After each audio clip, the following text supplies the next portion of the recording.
Commentators are saying that the uranium market is about to explode. So if you want to be able to pick out the winners from the losers, please watch this video. Welcome to Crux Investor. And for those of you new to Crux Investor, please click the button in the corner of the screen to subscribe to our YouTube channel. Today we're talking to Daniel Major. He's the CEO of GoviEx Uranium, and he's going to be talking to us about the 232 petition and the level of uncertainty, plus the 90-day working group in terms of its remit and outcome. We also discuss the basic rules of mining and how it applies to the uranium space.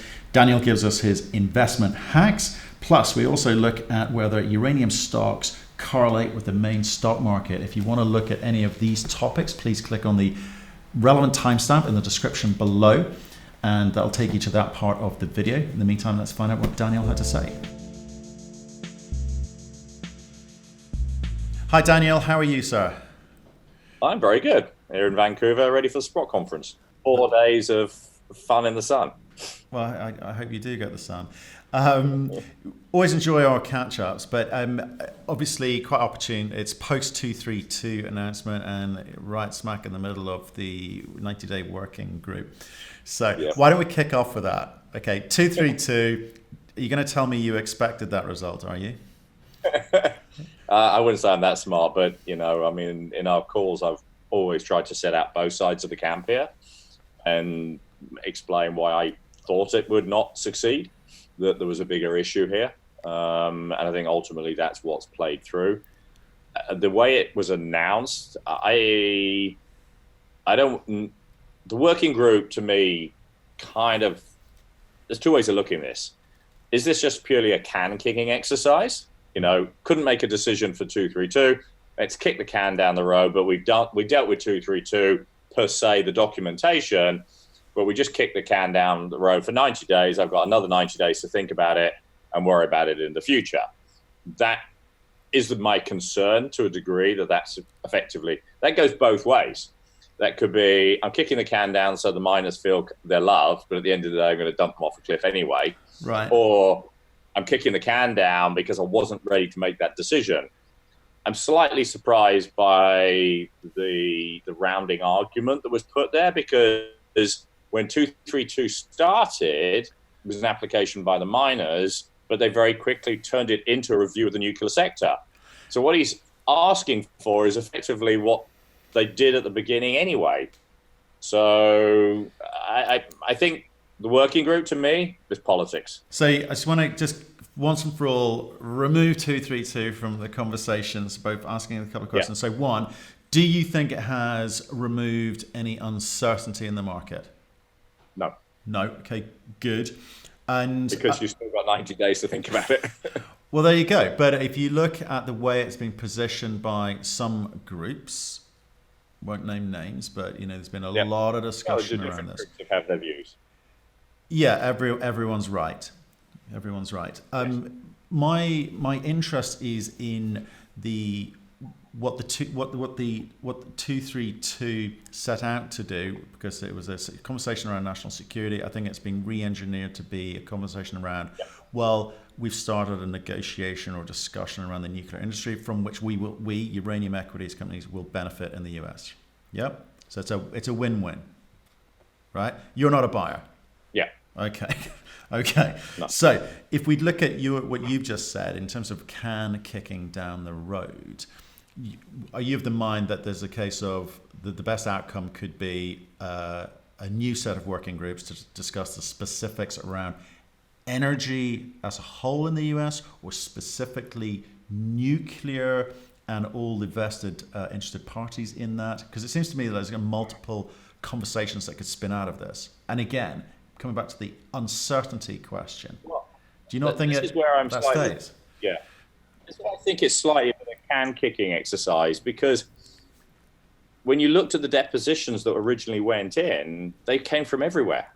The nuclear industry, the mining industry, everybody had an opportunity because they expanded it away from just the production of uranium, and they made it a bigger issue. So from that point of view, yeah, I do think it's kind of, all right, I need 90 days to think about this. The way it was worded coming out, you could look at it and say, quotas are off the floor. That's already been taken away. The defensive side has been removed. So, because that's what he said. That's the one categorical comment that came out, which is we don't see a security issue here. Let's get this away. Where that ends up at the end of this, look, I don't think anyone has any context yet of what this working group's going to throw up or why. I think what you might see is trying to make it easier for the miners to go into production. And I'm not talking about price. I'm thinking permitting rules, those kind of things. That might be where they go and say, things have got to be commercial still, but let's make it easier for, EPA filing, that kind of stuff.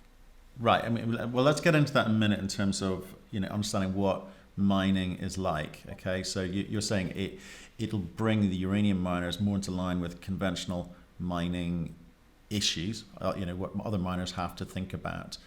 Right. But let's talk about that in a minute. So do you think it was clear what the remit of the working group was? It was a very short statement. I haven't seen one other than a working group which will be formed to re-look at the nuclear industry and the supply of material to it. Right. So you think the whole thing just push down the line, becomes someone else's problem or defer the problem. Right. Okay. So you think it could have been handled better? Look, not knowing the detail of what they're trying to achieve, very difficult. Well, does anyone? I don't think so. Right. I haven't seen, everyone's welcomed on the mining side. The US Uranium miners will welcome the working group. Right. Not many other people are rushing to welcome the working group because I don't think no one else has an opinion on it. Oh, no, I disagree. I disagree. I think everyone's got an opinion on it. The problem is it speculative? Is it hopeful? Is it a matter of pride? I think it's all speculative at the moment, right? To be honest. And that's the way I'm looking at it. Until I see some clearer direction coming from wherever it's going to come from to tell us what's going on, I think the only thing that I'm reading into the decision-making process is this concept of direct quotas for security is probably off the table. Right. Okay. That seems to be the only thing that, I could even be wrong there, but that seems to be the only thing I can see at the moment that has a degree of certainty, which is that's gone. Okay, so let's say that's all true. Then trying to work out what a likely outcome could be is impossible because you don't know what the remit is. We don't know the extent of this. And, there was a dialogue going on before 232, which seemed to omit quite a few pertinent factors like the, where the utilities companies sat in all this. There's a lot of conversation around they need certainty, but no one talks about opposition to the 232 petition. They all had to put documentation in. So there were utilities putting in documentation to state their positioning on it. And they were one of the ones that were very, we don't have an issue, guys. We buy from Canada more than we buy from the Soviet states. Yeah. It's not a big problem for us. And there's so many places we can buy uranium from, and at the one point I've made quite often, and I've chatted about this before, which is, people have always said, it's only 4% of energy costs for nuclear or 6%. But when you're not making a lot of money, anything is a lot. Yeah.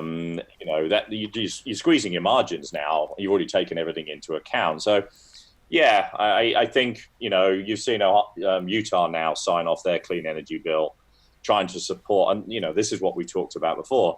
You cannot be providing financial support on the one side and then up the input costs on the other side. It kind of just doesn't make any sense. And I think ultimately that was figured out. So, yeah, I think really, Matthew, there's not a lot more we can say on this because it's guesswork. We're just speculation all over the place. We right. Just watch. All I hope is that it doesn't drag out this problem, and particularly Cameco, who said they were not going to go into the market to buy their material until Section 232 was out of the way. Well, it's out of the way, but I'm not sure we're seeing a lot of Cameco buying yet. So maybe what this has done is also push them out further. Well, it's interesting. We've spoken to one utility and a couple of other players in the market who've said that this thing could go on for another 12, as long as 18 months, this uncertainty. And who knows? Everyone's got an opinion, okay?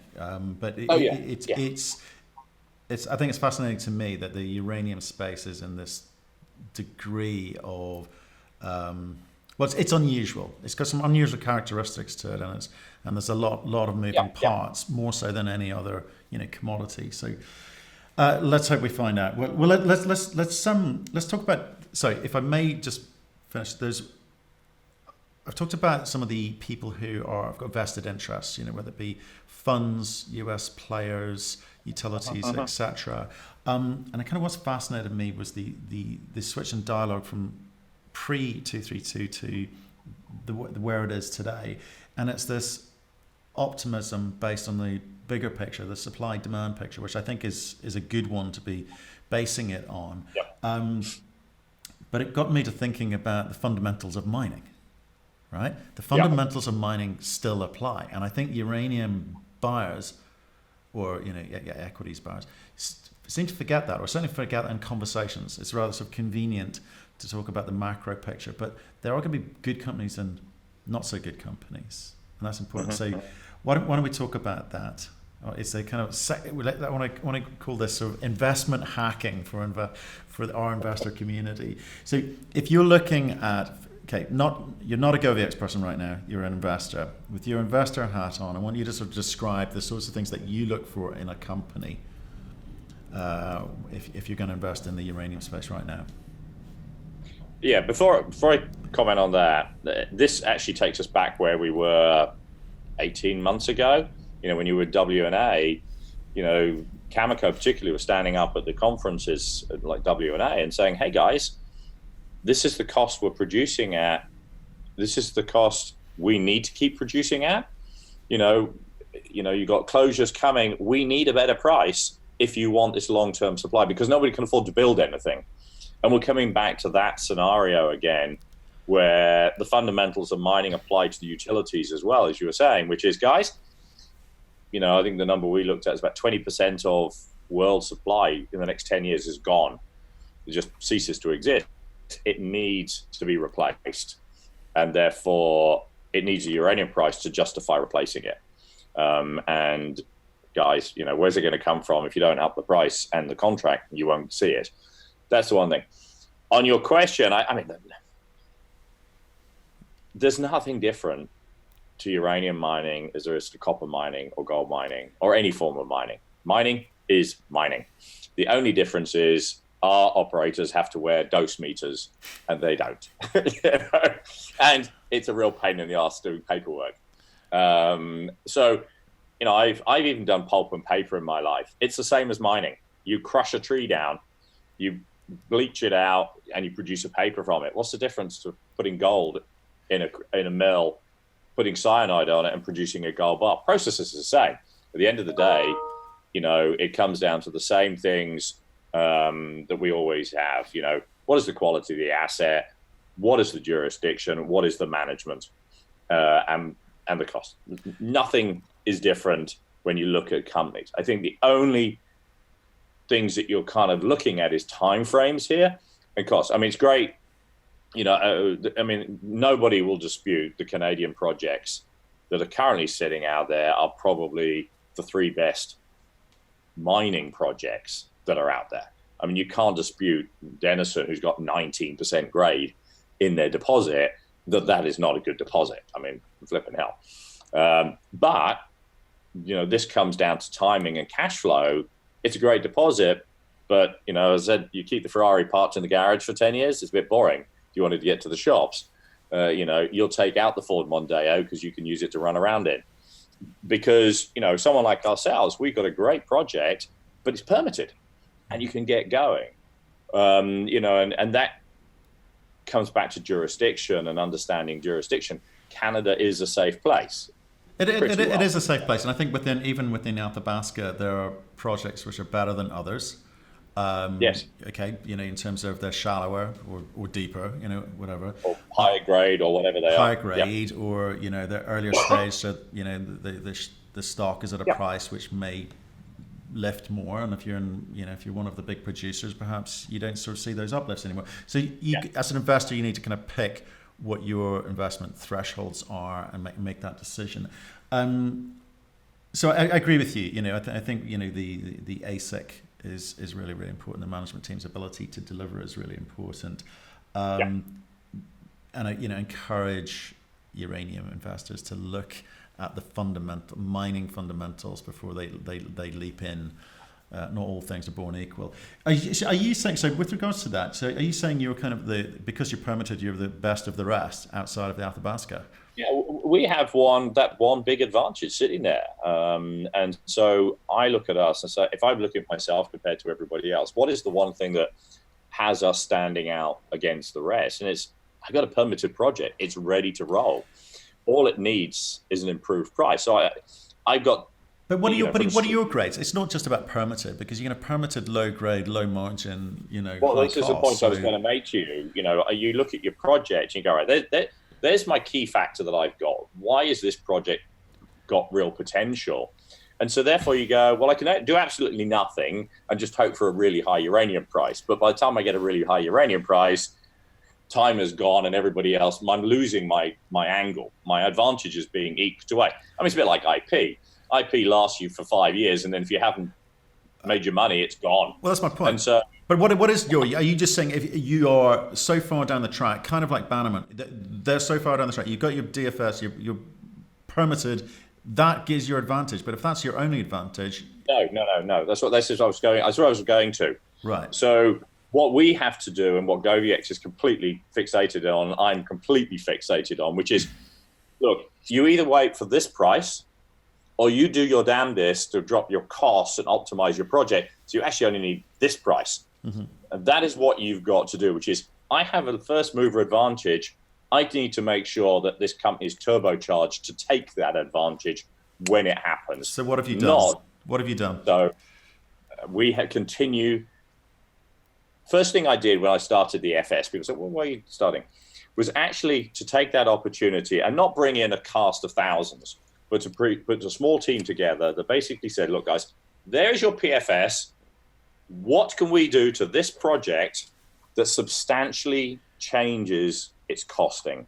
Firstly, let's forget about 21 years of mine life, because we know it's there, and it's actually probably going to go for 50 years in the end.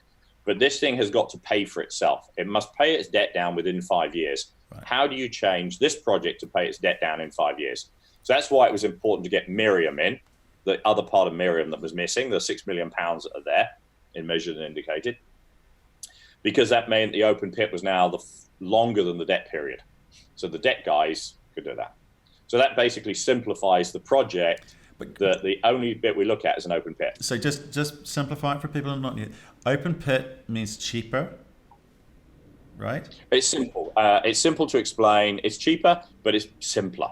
Right. Banks understand it. It's literally digging a hole in the ground. There's less risk because it's pretty much all at surface.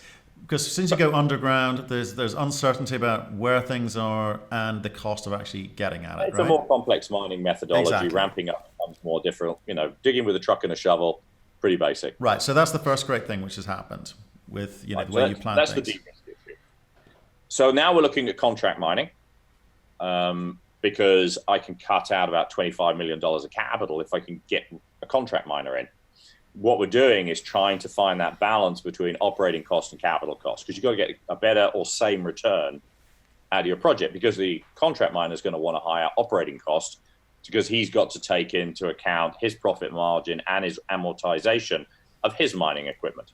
All right, so you've got to deal with that. So we're out talking to and getting quotes from almost a dozen contract miners around. Right. That's a big difference from when we did the PFS, because there was nobody who wanted to contract mine in Niger. Now, there's lots of people more than comfortable to do it because Niger as a jurisdiction is becoming more and more appealing.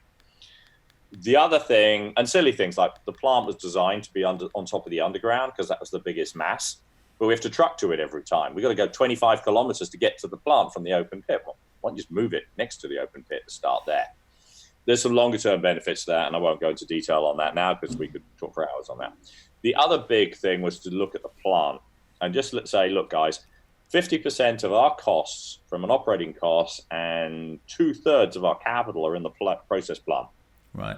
If we make savings on capital, they're going to have to come out of the process plant just by scale. That's where it all sits. Operating cost, very hard to change the mining cost a lot because, it's pretty basic. Can you do anything really radical to the process costs to change it? Our biggest issues were new technology we were applying anyway, and we wanted to make sure it worked or change it to get rid of it, to de-risk. And we were using a fairly aggressive costing approach on uranium recovery using solvent extraction. Mm-hmm. It's still built into a $24 cash cost, but it was still an aggressive way of doing it. So we basically sat down and broke that out and said, what can we do to radically change that? What's new? What haven't we spotted before? And that is what we're doing. So we're now looking at gravity. And some of these things come because of a result of what you've done before. You learn and you go, well, we did this and this, and that changed. And now we have a better understanding of how material operates. You do the what if exercise. Yeah. Yeah. So as you go through, you go, well, that didn't work, but we realized what the parameter was that was causing the reaction. However, if we now apply that somewhere else, we get a radical change. So we're looking at a process where we'll still do radiometric sorting because it's good at clearing out. We've got a big test going on in South Africa in the next month to just check that. Mm-hmm. Then we've looked at ablation, which we were using before, but because ablation shrinks everything down to a small size, we did some dry ablation work, which we got dry ablation to work, but unfortunately it wasn't scalable. We had too many little bits of equipment. So you need 14 rigs to make the bloody thing work. Right. Like that. Get that. Lots of things to go wrong. But what we did realize is that gravity works. Right. I mean, there's a massive SG, specific gravity difference between the background material and the uranium. We got, well, that works. So we tested that. It has a benefit because we're getting massive scale. We're getting really small mass pull. So we're coming down to less than these are initial tests, and we've got to prove them up. But the initial test was showing only 20% of our material would be going through with 99.7% of the uranium. But the key was almost no calcite. And calcite eats up acid. And acid is 10% of our operating costs. Wow. So I didn't appreciate that. Yes. Okay. So I can cut my acid cost down a lot. I'm going to save a lot of operating costs. The other important thing is it looks like it simplifies the back end of our plants as well to a much lower cost back end and smaller. So these are the things that we're kind of looking at to say, what can we do to radically change the project, think outside the box, test it for low cost, and then gradually scale it through. There's another side to this, to my brain thinking as well, which is if I simplify the process, the piloting becomes easier as well. So I'm trying to avoid some of my piloting, because if I can revert completely to industry standard, I can do things on very small batches and therefore save the amount of money I need to complete the FS. Right. So I'm trying to save not just on the project, but how much money do I need to complete the bankable? Right. Okay. And tell me, just to finish off on sort of some of the specifics around what you're doing in country, I noticed a press release the last week. What was that? Tell us about that. Seems like some very important people there. Oh, there were some important people there. We got the president of the country and some fairly big hitters from his parliament into Arlott. The president hadn't been there since 1970. Okay. So it pulled him back to his roots. Yeah, we had a first stone laying, which was, it doesn't say we're going to start construction today, and even the mines minister said, look, it won't start straight away. But it was just to really highlight that the government is getting on with things, and that we are. We've had this conversation before. What happened in that agreement that we did with the government was we, in exchange for not paying back 7 million euros that we originally owed them from the acquisition, and we disputed about $6.6 million of surface right taxes. Mm-hmm. We said, look, they're not due because of various technical reasons. Yeah. We agreed to convert that into a share in the project with the government for a 10% stake. The intention being that in the future we have the right to buy it back again, so they get their cash back, because they didn't want to actually put more equity into mining companies. The other thing that was key to them, and the government kept talking about one particular item. The president made one point repeatedly, which is he felt Niger had suffered from the injustices of the uranium pricing in the past. I won't ask you what that means. We won't dive into that much more than that. But I will ask you in a second though about the French connection and etc. Iran and their involvement. What I was going to make to you is that the government is looking for transparency, it is looking for engagement, and as long as you're doing those, it wants to work and it wants to actively develop. It does, but here's the thing. Quite often they do love a photo op, and it spills the papers, and it's just for the voters, and nothing actually happens. Why was this significant that they came up and saw you? Why was this significant? Because of the agreements that we signed with them. Right. That was the key thing, because it showed that we are moving forward. They could have gone hard on us and said, "No, pay up your money. You owe us this money, pay it." And they went, "No, this is much more pragmatic. We want this company to build. Right. Cominac is supposed to be closing. We want a new project. We want to work with you and get you to develop a mine." So it was very much, part of it was obviously politics, but part of it was actually stating we are moving forward, and that is key. So you're keeping busy. You're doing things, optimizing, getting the ministry, getting the president of the country involved. But things are where they are today. Things haven't moved. We talked at the beginning of this interview about uncertainty. Still with the 90-day working group, I think that there will be for some time. How are you fixed in that? How long can this go on for you at this current rate? Well, when do you need to see something move? We've gone for a long time in this process, and it's bought us time. I mean, if we'd have had to do this, back in 2013 when we did the PFS. That would have been the project we were building. It's given me time ultimately to get a better project together, which will last for a lot longer. And then this is a point I made in my speech. This is not just about producing a mine for now. This is one that can go for the next generation. It's a 50-year mine plus, and it needs to have the foundations to do that. So we can go for quite a lot longer. But again, back to it, the original comment. I don't want to be waiting for this price. I want this price. And at under £3 million per annum, we don't make a lot of difference to the market. So of course not. But then we're getting a discussion about mineable ore. A lot of companies have put out big numbers. Yeah. But they're not discussing mineable ore. What levels can they economically mine at today, next year, the year after? What do the numbers need to look like? So I think. It's kind of interesting. Well, I mean, if you look at today, there aren't many people who can mine mineable ore at today's price. But you're looking at trying to put together a project that will only be in production kind of 2 to 3 years from now to start with. Who knows what the final market will look like in 2 to 3 years? This isn't a restart. This is a new build. So and we've discussed this before. What I'm looking for is that momentum.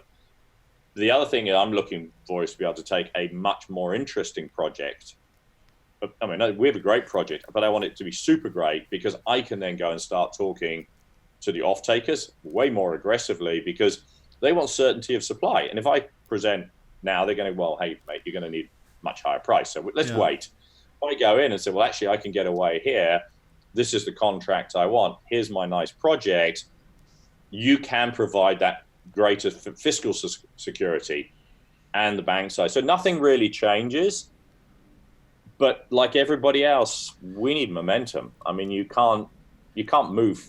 You need momentum. I guess the conversation I was getting into, not specifically about GoviEx, but was about how miners manage the numbers. You're talking about open pit, for the first few years of this, get past the debt position, and then guess what? The costs will go up. And I think other people take that attitude. Let's get the good stuff out of the ground, pay off the debt, get some cash flowing, and that's the way that they approach this. But it really, we've been looking at some studies with regards to mineable ore numbers at different levels, and obviously it's starts small and builds up as you go up that curve. But at some point, there's an optimal number for the market. You want to sell for as much margin as possible, but there's an optimal level for the market. Where do you think that is? We talked about this before. When you asked me about, I think on the very first interview we did, and it was, I said, look, my benchmark for this project was to get below $45 uranium as an incentive price. That was, and my rationale to that was Cameco, when they first closed everything down, said $50 was their number to restart McArthur River. McArthur River coming back on is 18 million pounds. It's no small amount arriving, and the Kazakhs we know can take their material up.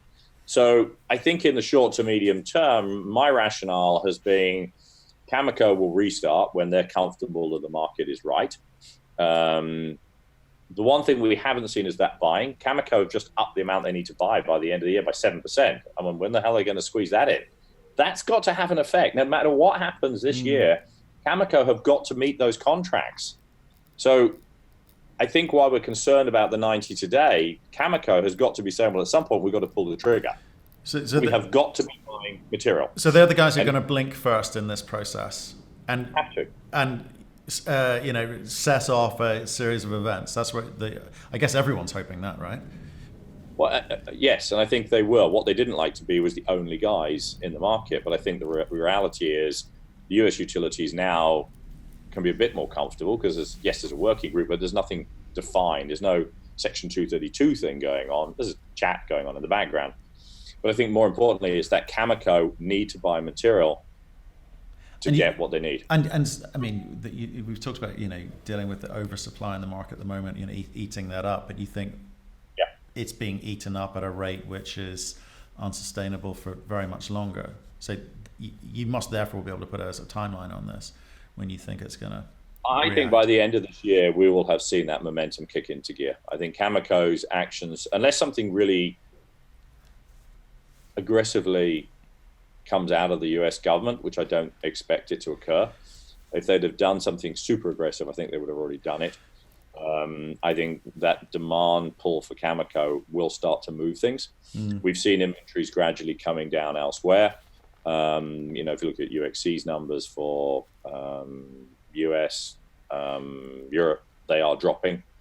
And then if you look from next year onwards, the uncovered contracts issue starts to become a much bigger problem. Right. Because at the moment, they're relatively well covered. Europe, I think, is covered next year. But even the EU came out. But because not everybody is in the same place, so some utilities are well covered, some are less well covered. And they are starting to flag, guys, those of you who are less covered should probably start thinking about getting cover in. Yeah. So I think as you move into next year, that contract market is going to become a bigger and bigger issue. I've looked back in videos the last 2-3 years, the great and the good in there, quoting when it's going to turn, how much it's going to turn by. I mean, some big names in there, right? And you could argue we just got there early, we're ahead of the crowd, or you could go, you got it wrong, guys. For 3 years, you got it wrong. But we're now at that point where everything's there. But so here's the interesting thought: is commodities have traditionally been linked to the stock market, and how it's preferred as a whole, because it's a stock, right? It doesn't matter whether it's commodities or technology or whatever, it's a stock. So it's been effective. Do you think uranium is going to become less susceptible to the turns in the market because of the nature of what it is going to be able to allow people to do with regards to energy? I think it has the potential to do that. Will it react directly to it? I think given that it has a single big driver behind it, then I would agree with you that it has that potential to do that. And I think, you're right. We all, in various ways had all the right pieces. We were just all missing bits and pieces of it, which have had bigger effect than we have expected them to have. Section 232 has had a far greater impact than anybody thought it was ever going to have. Yeah, it was a much bigger organic jigsaw puzzle than you realized. And there's a lot of people with vested interests and influence which had not been taken into account, not not by the big funds, not by anyone in the marketplace. And it's just, it's kind of a reality check, I think, when these moments occur. But what I'm more excited about is the fact that uranium is getting to that point. The supply demand gap story is there, and the macro story is there. It's going to get to that point where you can't do without it, because there's so much infrastructure being built now that even say if there was a downturn, I'm not sure uranium gets affected in the way that it perhaps once would have. No, I don't. Look, again, we're predicting and but all good that's the fun economists. bit, isn't it? All good economists. We're probably getting completely wrong. Look, the fundamentals are all there. The tightness in the market, the fact that you are going to have existing producing assets fading away. You've got about a 2% growth in demand going out there. You've going to have longer protection to the US reactors. I think you're going to see a lot of more life extensions coming through. The fundamentals are all there for the uranium market at the macro level. At a macro level, to be completely counter-cyclical if you had a falling market. Beautiful. I think what will affect, obviously, was for the markets going one way, is that have a dampening effect on where it could go, or is it going to completely ignore that? That's going to be your factor, which is a falling market. Does it just put a brake on it? It will still rise, but it will just rise at a slower rate because the market's not helping it. Absolutely. So on a macro level, I think everyone is in violent agreement with each other. At a micro level, my concern is still around, in terms of this, investment hacking type advice we'd like to give people is look at the small stuff. Look at the management team, look at the asset, look at the economics, the fundamentals. Those things still apply. Correct. Absolutely. Okay. Daniel, thanks very much for today. Appreciate your time. I know you're over there for this spot conference, which starts tomorrow. Yeah. So if anyone sees this today, they should probably come and grab you there, shouldn't they? Absolutely. Are you talking? Absolutely. No problem at all. Are you talking at the conference? I've got a speech, and I'll be at the booth, the GoviEx booth, for the whole time till Thursday afternoon. Brilliant. Well, thanks for your time. Thanks for the insight as ever. Loved it. Hopefully speak to you when you get back to the UK. Absolute pleasure. Thanks very much for watching. We hope you enjoyed that. And if you did, please click the button in the corner of the screen to subscribe to our YouTube channel. You can also catch us on our website, cruxinvestor.com, and Cruxcast, our podcast series. Plus, most days you can catch us on LinkedIn and Twitter. We'd love getting your feedback, so please keep that coming, and we'll speak to you again soon.